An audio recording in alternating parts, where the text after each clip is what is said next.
During the 1800s, a resolution came about to the controversial topic of freed African Americans. This solution was found in the form of the American Colonization Society, which was founded in 1816 and was mostly comprised of white men. The founders included General Mercer of Virginia, Reverend Dr. Finley of New Jersey, and Reverend S.J. Mills. This organization supported the removal of free African Americans to Liberia or Haiti. The society was not funded by the government, but received donations. Mercer believed that the increasing population of African Americans would endanger the peace and make manumission possible. Finley, a well-educated man, believed that the African American population was an oppressed people and consequently thought there was little potential for them in the United States. They began their colonization in Liberia in June 1822 in Montserrado. This land was purchased for its fertile soil and potential commercial advantages. Similar to Liberia, Haiti had favorable land for crops. However, some believed colonization in Haiti to be better because of its close proximity to the United States.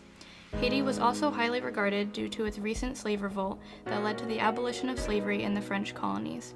A strong advocate of the American Colonization Society included a self-styled American Anglo-African, John Bell Hepburn. Much about Hepburn's life is unknown, and his childhood was especially sparsely documented. It is thought that his father was a prosperous white merchant and his mother was enslaved to him. Mr. Hepburn allegedly sold the family to his wife's free sister, who emancipated them in the year 1816. From there, the family moved to Westchester County, where the children received an education. Their relocation to Westchester was due to the town's perceived racial tolerance, as it was dominated by a large Quaker population. Although there is little evidence, one can conclude that Hepburn did not inherit as much money as his brother Moses from his father, although this is for an unknown reason. For this, he may have been bitter.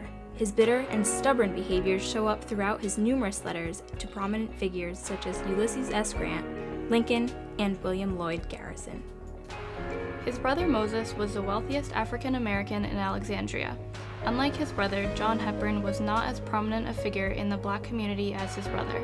He was, however, one of very few African Americans who supported the society, and his advocacy proved to be a surprise to many, including William Lloyd Garrison. In fact, the opposing viewpoints of Hepburn and Garrison proved to be an ongoing dispute, as their confrontation was featured numerous times in The Liberator. In one of their quarrels, Hepburn commented on Garrison's opposition to the society by saying, "You seek to bias the appearance of the Colonization Society by misrepresenting ability and utility." The confrontation between Garrison and Hepburn lasted for some time, usually through their correspondence in The Liberator. Hepburn speculates, "In remarking upon my communication, you say that by giving it publicity, you are willing to elicit a burst of indignation from your colored subscribers." Hepburn believed that Garrison, although a supporter of emancipation, did not have a plan of what to do with the former slaves once liberated. As the Colonization Society was already a controversial topic, the skirmish between these two figures heightened the tensions between these two drastically different opinions on the slave question. Ultimately, Hepburn ended up moving to Port-au-Prince, Haiti.